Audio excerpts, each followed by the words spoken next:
show lined up today. We both put together a decent list of breakout candidates at the wide receiver position. The first guy that we're going to talk today is one of your guys. It's Jameson Williams. Jameson Williams of the Detroit Lions. Currently, Jameson Williams right now on Underdog is going as wide receiver 24, and he's going at an ADP of 43, just in the middle of the 4th/5th round. Jameson Williams, tell me why you picked him as one of your breakouts, Chev. So we got to see Jameson Williams in what we pretend to be a full-time, like we all assumed it was like full-time role. So he was 38th in routes run with 442 routes last year, but that turned into 90 targets, 58 catches, 1,000 yards, 7 touchdowns, 11 for 60, and another touchdown on the ground. This is Tyreek Hill redo, in my opinion. So we're just getting to see an elite player in an elite offense finally get a full-time role, and then he tells you that he's awesome at football, and so you need to believe that he's awesome at football. So he's just, like I said, 38th in routes run, yards per target. He was 3rd amongst wide receivers with at least 75 targets at 11.12 yards per target, 7.45 yards after the catch per reception. That was 3rd in the league. And then he was 3rd in plays of 50 plus yards, catches, and then 4th in 40 plus yard catch, or 2nd in 40 plus yard catches. Sorry, I'm fumbling through that, but that was off the top of the dome. But that's all right. I really think that we follow the breadcrumbs to a guy who's going at wide receiver 24 on Underdog, and he could very well finish in the top 10, maybe top 5, with the type of efficiency he has and just a small step forward in terms of targets, going from 90 to 115, 120. I mean, he's a guy that can score from anywhere. You saw that against the Bears last year. So I feel like we got the mini breakout, but he could continue to break out and go from 14 points a game to 18 or 19 points a game without a massive target share. And that's one of the most rare pieces of fantasy that you can get. Yeah, the thing with Jameson Williams too to keep in mind, right? Amon-Ra St. Brown did have some knee cleanup, I guess, this offseason. Maybe that affects him. I'm still buying Amon-Ra St. Brown, but if there's a possibility that does affect him, right? There's maybe a world where Jameson Williams steps up, right, and has a really good year. I think when you look at Jameson Williams right now, like we said, going at wide receiver 24, guys around him at the wide receiver position: DK Metcalf, Travis Hunter, Devonta Smith, Cortland Sutton. You think of Devonta Smith and Jameson Williams, both wide receiver 2s on their teams. I think Devonta Smith, in my opinion, could probably be the wide receiver 1 on a handful of teams. Fully agree. What do you say? Same there? I said fully agree. Yeah. I think JMO, I don't think I'm there yet with JMO. I think he still needs a little bit of room to grow, but if he can continue to stack on these good years that he's had, I could definitely see a world where he could also, be a top 32 wide receiver in the NFL. I guess my question to you would be the wide receivers going around him. Like I said, DK Metcalf, Travis Hunter, Devonta Smith, Cortland Sutton. Are there any of those wide receivers that you're taking over Jameson Williams this year if you are drafting in redraft? If I'm drafting a redraft, I would you want to assume that you can bank on the volume of DK Metcalf, but we've never seen an Arthur Smith offense with a receiver get more than 117 targets. Now you think that Aaron Rodgers is going to change that philosophy, but these are the facts. Like 117 targets is the high watermark. Arthur Smith likes to run the ball a ton. And, obviously there's going to be some sort of meeting of the minds, but the only guy that I would consider taking over them. So DK Metcalf, no. Cortland Sutton. Cortland Sutton would be the one. I mean, it's an ascending offense. We saw him finally hit 1,000 yards for the first time since 2019, but he's got reliable quarterback play. We know that he's a red zone weapon. But he's, a big guy that can move. So those 130 targets could become more valuable, more consistent, if you will, than Jameson Williams. Now you're signing up for the volatility because it's not volume, right? So sure. Yeah, it's a toss up. It would be a toss up. if I'm doing 50 best ball drafts, I'd probably draft 25 Cortland Sutton, 25, Jamison Williams. Okay. Yeah, and I'm not there on Travis Hunter. I would take JMO. I would still take JMO over DK maybe. Some even in redraft, sometimes you'll split the exposure. I do have concerns about DK Metcalf, right? The contested catch rate was really bad last year. I will say that Aaron Rodgers does tend to funnel to one wide receiver, and there's really no competition there. So the targets should be there for Metcalf. It's really a matter of the quality of the targets. And he's definitely not Devontae Adams, who we did see Right. get a ton of targets from Rodgers last year. Cortland Sutton's interesting. I would say, Sutton did have 10 touchdowns in 2023 after a quote unquote career year last year with 8 touchdowns. He actually went down in touchdowns, right? So he wasn't ballooned by like all these touchdowns that he scored. So I do think there's a world where Sutton can get better than he did last year in Exactly. an ascending offense. And there's not really a ton of targets around him. Now, one other thing from a dynasty perspective, there are, Jameson Williams, when you think about dynasty, right, you're obviously age is always a pretty large factor. And Jameson Williams, when I look at where he's going currently in dynasty, it's wide receiver 30. It's next to guys. Jalen Waddle's going ahead of him. DK Metcalf's going ahead of him. Emeka Egbuka is going ahead of him. I think I would take Jameson Williams over Waddle, over Metcalf. I think I'd still take Egbuka, but I'm also extremely high on Egbuka. But I'm also banking on just like I think Egbuka has a really strong future there with Tampa Bay, and I think the veterans are kind of aging out, and there's a possibility that he ends up producing quicker than people expect. Out of those wide receivers, are you taking Jameson Williams over all of them in Dynasty as well? I'm right there with you with Egbuka, but I would be comfortable taking Jameson Williams over Egbuka. Okay. I think there's a path. Like Egbuka was my wide receiver 2 in this class. My rankings would be wild.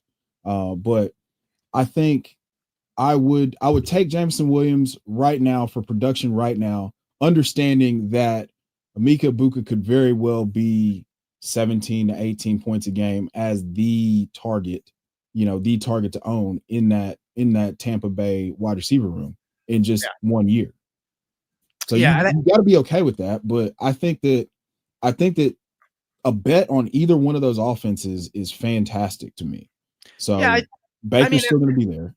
Well, Baker's going to be there, right? And they did promote from within, which is encouraging. Right. And both offenses did. Mm-hmm. Mm-hmm.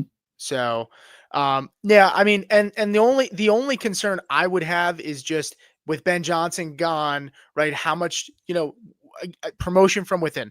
The Bucs have promoted. Bowles has shown he can promote from within at the OC position, right? Sure. Where it's been successful. We haven't seen it with Dan Campbell just yet. So that's more of my concern from an OC standpoint, but I'm with you. The last thing I would say to close this thing out is Jameson Williams. When you think about Jameson Williams, do you think the suspension, right, and the slow start in his career, he's not like a regular, we have to look at everything in a vacuum, right? And understand that, he did miss some time with the suspension, right? Sure. And this offense wasn't what it is today when he was initially drafted there. Right. How much stock do you put in that? I think I want to say Jameson Williams is currently is it year 3 for Jameson Williams, or is it No, year this 4? is year 4, and they already activated his 5th-year option. Right. So he technically misses that quote unquote year 3 breakout. Right. But this is a guy that's still 24 years old. And so, and was a top 15 pick. Right. So, I mean, I'm pretty in on Jameson Williams as well. I guess let's transition to the next player. Next guy we're going to talk about is Rome Odunze, who is my player that I selected. And Rome Odunze right now, wide receiver 33 off the board, an ADP of 61. So he's an early 6th round pick right now on Underdog. And when you think about Rome Odunze last season, 101 targets, 54 receptions for 734 yards, 3 touchdowns. Rome Odunze had 13.6 yards per catch last year, which was 20th among wide receivers that had 700 snaps last season. He did split targets alongside Keenan Allen with 121 and DJ Moore, who had 140. They do get an offensive coordinator upgrade slash head coach upgrade with Ben Johnson. Mhm. Rome Odunze, and I can get into a little bit more, dive a little bit deeper, but what are your expectations for Rome Odunze? It's a year 2 for him, so it's not that year 3 breakout, but we are seeing wide receivers start to break out onto the scene a little bit earlier than they used to with those year 3 breakouts. Rome Odunze at this cost right now of a 6th-round pick, are you in at that cost? And do you have faith? Am I in the breakout, or are you thinking that this is just another year where we're pumping up the Bears to have a really good offseason where maybe it comes up a little short? I think that this is one of those pivot points in 2025 fantasy. So the people that nail this pick one way or the other, if you fade him, if you're all in on the talent, which I'm all in on the talent, I think that it makes it a little bit more like I think that you're looking for signs that he's going to break out, and we don't have anything to go off of other than he's getting an upgraded situation and he's going to have presumably more of a target share. Now, I don't know. I can't make that. I can't confidently say that he's gonna take this massive step forward, but I do think that he's shown us enough to show that he can. And Sure. so right now, pick 61. Like let's talk about some guys that are going in that range, right? Like 61. Let me get back up here. Sure. But pick 61, I think that Yeah, you have Jordan Addison, you have Jawan Jennings, and Chris Godwin. Those are the 3 receivers that go behind him, and then you have Calvin Ridley, who's one of your guys, who actually mhm, goes the wide receiver ahead of him. yeah, I think that I would take those bets. I would take those bets over Rome Mm, from a safety perspective. Just like, hey, I want to secure some points in my lineup. If my lineup's constructed a little bit differently and I want to, I'm heavy at like I'm light at wide receiver, then I'm still gonna go in a different direction. Like I can't take the shot on Rome at the current cost and where he's going. I do believe in the talent from a dynasty perspective, but there's not enough to tell me, like there's not enough. I can't take a step forward from 100 targets. Like sure. we think that they drafted Colston, we they drafted Colston Loveland, 10th overall, and then they drafted Luther Burden. And no matter what you think, those guys are going to command some targets. I don't think that they take Roma Dunze off the field, but I just think it limits what we can expect. And he could be extremely efficient because again, I'm in on the talent. I just don't think the situation allows for me to take him over some of those guys that you named in that range. Yeah, when I think about the guys in that range, I mean, I will say I prefer Calvin Ridley over Rome. Oh, that's Rashi Rice. I prefer Calvin Ridley over Rome at this cost, right? Calvin Ridley, wide receiver 32, pick 56 off the board. Rome, wide receiver 33, pick 61 off the board. I do prefer Calvin Ridley over Rome Odunze, but I would take Rome over Jordan Addison, Juwan Jennings, and Chris Godwin.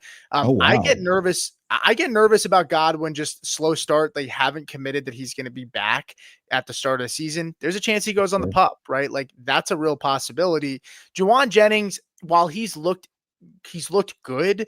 I think you have Christian McCaffrey coming back. You still have George Kittle, who's still playing really well, and I think Ricky Pearsall is going to be a guy, and That's a good and point. Ayuk is coming back, but I think Jennings goes ahead of Ricky Pearsall. And spoiler alert, we are going to talk about Ricky Pearsall at some point. The one guy I think I could consider taking over Rome is Chris Olave.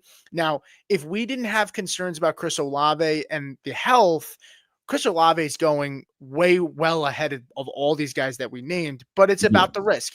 Are you comfortable taking that risk? If I draft 2 stud wide receivers early in a draft, I'm comfortable taking a chance on Olave because if I swing and miss, like I still have 2 amazing wide receivers at the 1 and 2, right? So I think there's a chance I would take Olave over Rome. I probably would take Olave over Rome, but I like Jordan Addison. I'm still taking Rome over him. I kind of said That's the case interesting. about Godwin. What'd you say? I said that one's interesting to me. We Yeah. can get into that one a little bit more. Yeah, well, go for it. I mean, are you a big Jordan Addison fan? Are you expecting him to break out or just be better than Rome this year, or is it So just the offense is just better? it's the offense. I know where he is in the pecking order, and I know that the offense lends itself to fantasy points. Sure.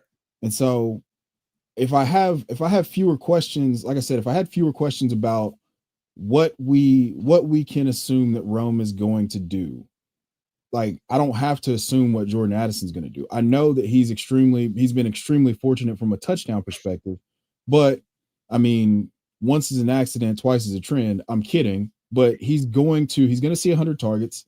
The only question is whether or not JJ McCarthy's good. We know Sure. Jordan Addison is good.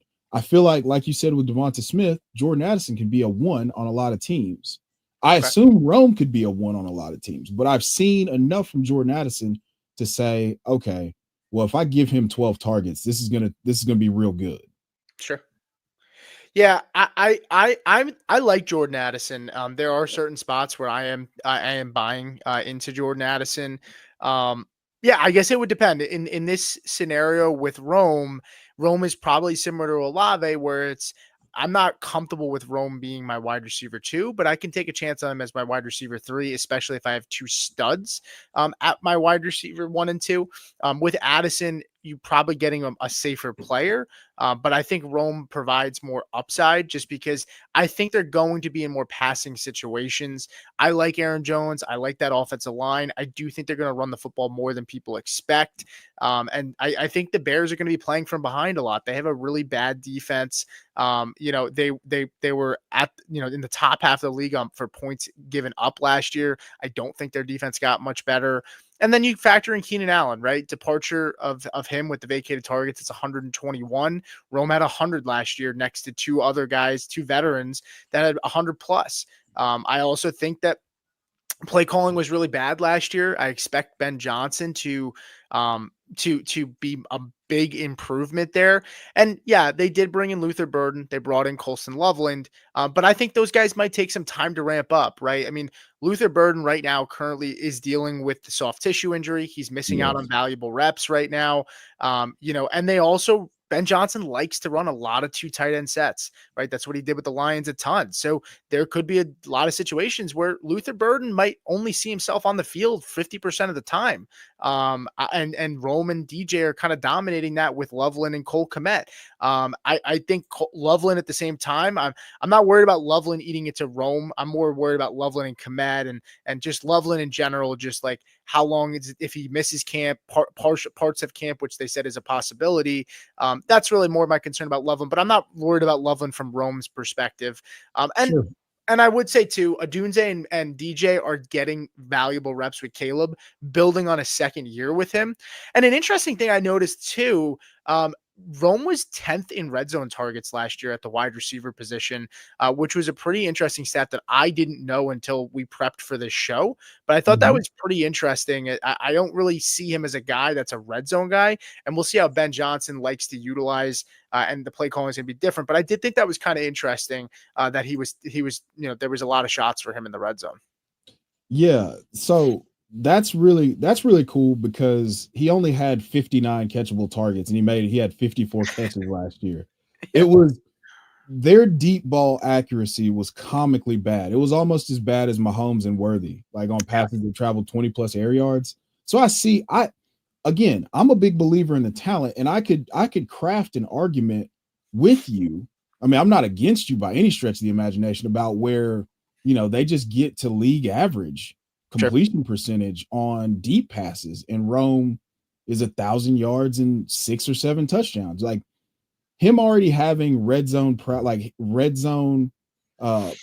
I guess. I mean, it didn't turn up, but the fact that they're using him in that manner tells you that that's within his skill set. We've seen him do it enough. They've seen him do it enough in practice to say, hey, This is a thing that we can do with you. So I by all stretches of the imagination, I'm out on the ADP, but I'm in on the talent. Sure. Yeah, and I don't mind taking chances on guys that people feel are safer at the ADP. Yeah. An interesting note that I would also add is, and then we can move on to the next guy with Rome and Caleb Williams last year. They were 28th in game script, meaning they were the fourth ranked team when it came to playing from behind. So I expect that to continue. Now, I don't expect Caleb to be number 7 in pass attempts again. He threw the ball a ton last year. But I also think it's interesting. Red zone attempts, Caleb was 11th in red zone attempts last year, and I don't think this running game got significantly better. They didn't really Right. add to that room, so No, we'll see. not at all. No, it's going to be Cedric Tillman, who was my player that I picked. But I know you're just as high, if not higher, on Cedric Tillman. This is a guy 100. right now, wide receiver 66, mid 13th round, an ADP of 153 currently in underdog best ball. And this is a talented receiver, Chev. I mean, this is not a guy who, was like a 5th round, 6th round player who just kind of bursted onto the scene a little bit last year. Cedric Tillman was a 3rd round pick 2 years ago, right? He missed he missed time in some of those seasons the first 2 years, but also when you look at his 2024 season, the first 6 weeks of the year, just 10 routes per game, right? And he did not accumulate much from a fantasy perspective. Hell, no, probably more than half of the fantasy community outside of Devi guys and hardcore dynasty guys even really knew much about Cedric Tillman. But from week 7 to week 11, he bumped up to 45 routes per game from 10 to 45. And in that time, 10 targets, 6 catches, 75.5 yards per game, and gave us 18.6 points per game. Unfortunately, he suffered that injury in week 12 against the Steelers, got knocked out of the game, and did not return for the rest of the season. But, I mean, we saw when he was on the field, Stefanski, really Jameis loved him and utilized him a ton. We're all super high on Jerry Jeudy this year, or at least a lot of people are. But Right. Cedric Tillman is a much, much affordable cost and a guy that we've seen succeed when given that opportunity. The key thing to remember here is opportunity. 10 routes per game for the first 6 weeks of the year. When he was actually placed on the field more consistently, he produced. And there is not another guy in this offense at the wide receiver position, in my opinion, that is a threat to take away time from Cedric Tillman being on the football field. Absolutely. Absolutely. You're preaching the gospel right now. Like that.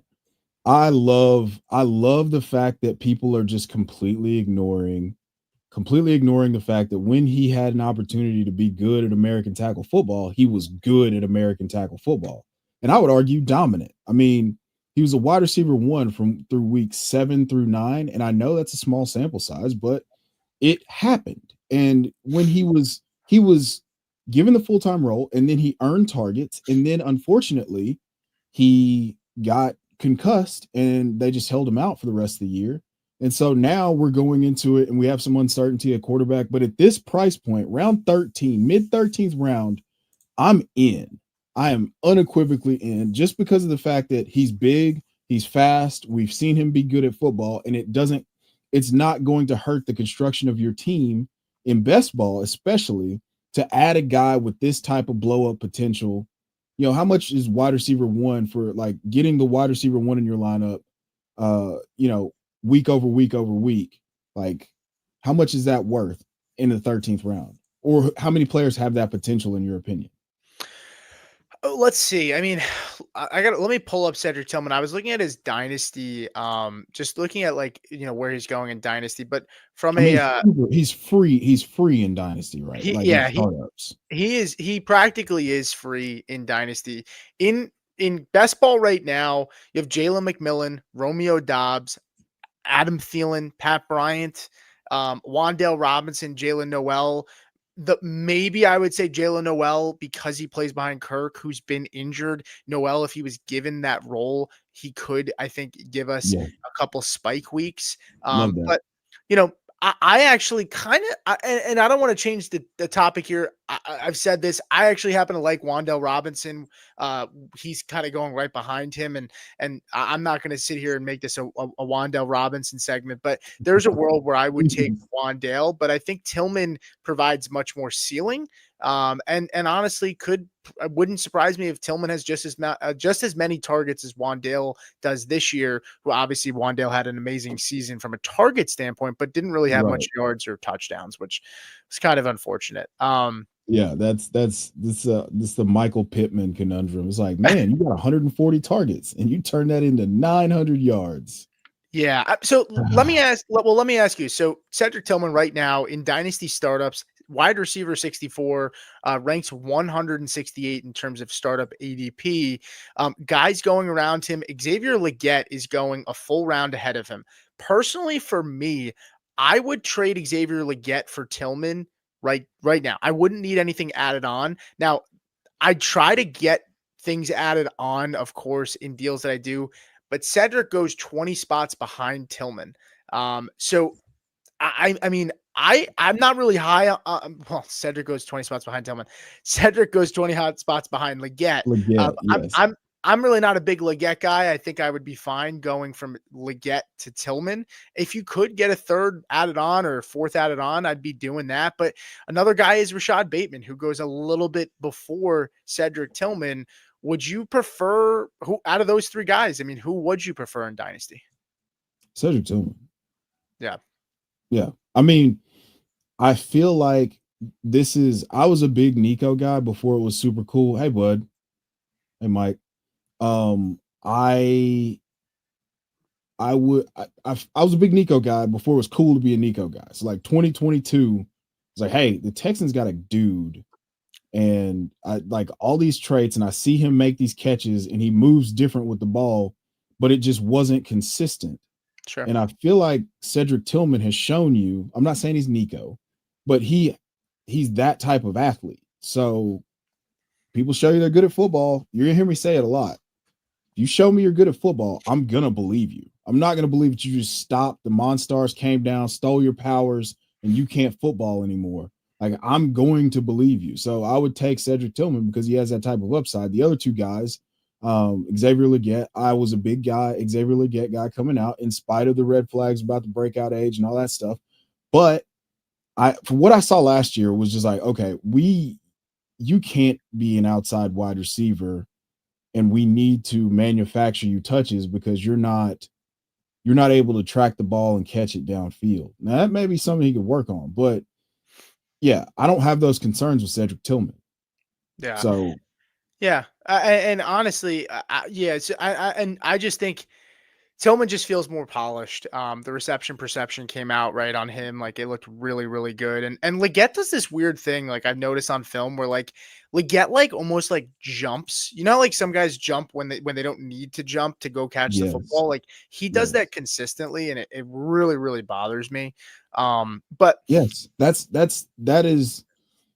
the thing with him that I was most disappointed in, is just how raw of a receiver he actually still is. yeah, Like I thought it was maybe like, okay, well, he's an athlete that, you know, that just is really good after the catch, but it's like, oh no, you're still kind of working through being a good receiver, like catching the ball. It's not natural. He's not like plucking it out of the air. He's like letting it hit him in the belly button and trap it, or trapping it against his pads. yeah. So I'm just, yeah. Cedric, all that to say, Cedric Tillman, I'm I'm bullish on. I think that he's a steal where he's going right now. Yeah, he's practically free. And in Dynasty, you could really you don't have to give up much. Now we're gonna go over two more players here because we do got to wrap this up. Two more guys. First guy, Josh Downs. He's your guy. He's also really my guy too, but you picked him before I got a chance to. Wide receiver 48 right now in underdog ADP, pick 87. He's going in the early to mid eighth round. Josh Downs, I mean, if we could get this guy some more consistent quarterback play. I don't know. I mean, that, Patrick Mahomes or, a good quarterback is not just going to spawn in Indianapolis and just be there all of a sudden that we're not thinking of. And maybe there's a trade or maybe there's an acquisition, going to be Daniel Jones. Right. And try to talk to the people watching this, Chev, who have concerns about the quarterback play in Josh Downs, and convince them that he is worth that 8th round ADP and why he's somebody that you think can have a breakout season. So we saw worst case scenario where we were dealing with all of Anthony Richardson's deficiencies, and we got some Joe Flacco in there, but all that being said, he was still, I mean, the logical steps forward he's taken with subpar environments. He was at 7.4 targets a game, 24% target share, 0.3 targets per route run, and 78 catchable targets, 72 receptions. He's still productive, even though it's a terrible environment. And it's because he's really good at football. Yeah. And I think that there's someone, even though we all see Michael, I don't know, I won't speak for you, but we all saw Michael Pittman as the alpha in that offense. But I think there was a quiet shift last year, but no one really cared because Anthony Richardson was only completing 10 passes a game. I think that he can take at least a small step forward to be able to deliver the ball in short space to, Josh Downs. And I think I think where he's going in the 8th round, I'll take that shot because he's going to maximize every single touch. And if the quarterback play even gets better by any stretch of the imagination, whether it's Daniel Jones or Anthony Richardson, you're getting a guy who could be very, very firmly in the top 24 at wide receiver 48. Yeah, and I think there's I mean, this is a guy that has upside, right? Like, he doesn't have to be a manufactured touch kind of guy, right? Like, his route refinement is there. This is a guy who was number 6 in target rate last year, 29.6%. I think that speaks volumes. Everybody was nervous about who the quarterback was, if it was Joe Flacco, if it was Anthony Richardson, who Joe Flacco, we just talked about Tillman. We saw what he's been able to help do for these wide receivers in fantasy. When you think about Josh Downs, though, there was a point last year, week 9, week 10, week 11, 12, 14.2, 19.4 fantasy points. And this is a guy that did produce big weeks. I mean, 22 points, 19.5 points, 22 points again, and 19.4. He had 4 weeks last year where he scored 19 or more fantasy points. I mean, and that's not even including week 18 where that's not considered. That's like nobody plays that week. He also scored 19 fantasy points that week too. So, I mean, so I think about Downs, right? I mean, I think this offense really likes him. My biggest concern with him is, can he get on the field in 2 wide receiver sets? Is it going to be Alec Pearson, Michael Pittman, right? That's my biggest concern because they like Mo Alley Cox. So I think there's a chance there's going to run those two tight end sets, right? They're going to run it with Mo Alley Cox and Tyler Warren, right? And then maybe Tyler Warren does eat into a little bit of that middle of the field play where they used Josh Downs a decent amount last year. That's my biggest concern. But I'm like you, I'm a big Josh Downs believer. It's just about opportunity for him. But again, I mean, it's undeniable that this guy had 1, 2, 3, 4, 5, 6, 7, 8 games last year in the 17. Well, he didn't even play 17. I'm sorry, but he had 8 games last year where he scored 12 or more fantasy points. He didn't play week 1. He didn't play week 2. This is a guy that also had the ankle injury. So he didn't even start off slow when he came back. He had a week, the first week back, 5 points. Then he went 22, 15.9, and 19.5, all after a high ankle sprain, right? Like, there was concern, like, would he start off slow, right? And so I think it's wheels up for Downs. I love the cost on him. I'm trying to acquire him everywhere, but I already have Josh Downs in almost all of my dynasty leagues. But I'm super high on Downs. I think he's really going to have a solid year. And to your point, we saw him at the worst quarterback play he's probably going to have. Yeah, it was like, man, it's like, careful what you wish for if you think the Colts quarterback play can't get any worse. But also, I mean, it's hard to imagine it being worse. And you've seen him give you reliable fantasy performances. And I think that he could take a step forward. I mean, 13 points a game to 17, 16, like just reliable quarterback play. He's that type of talent. So, like, again, they show you they're good, believe them. Yeah, and that's kind of my thing too. But that's gonna do it for us. Chev, thank you so much for joining us. Before we hop off, remind the people where they can find you and if you're working on anything specific right now. So, if you're into like making your own rankings for the upcoming season, you can download the League Champ app. We're gonna make it super easy, just kind of a this or that, and it'll spit out rankings that you can customize. That's available in the Play Store and the Apple App Store, whatever it is. I have an Android, so I'm not familiar with the Apple stuff. So there we go. And if you want to follow anything else that I'm doing, just follow me on Twitter at Chev90. There's a link tree with everything that I'm working on over there. Cool. Well, Chev, we'll get you back on the podcast another time. Appreciate you coming out and Appreciate you having me. yeah, of course, man. We'll get you back on.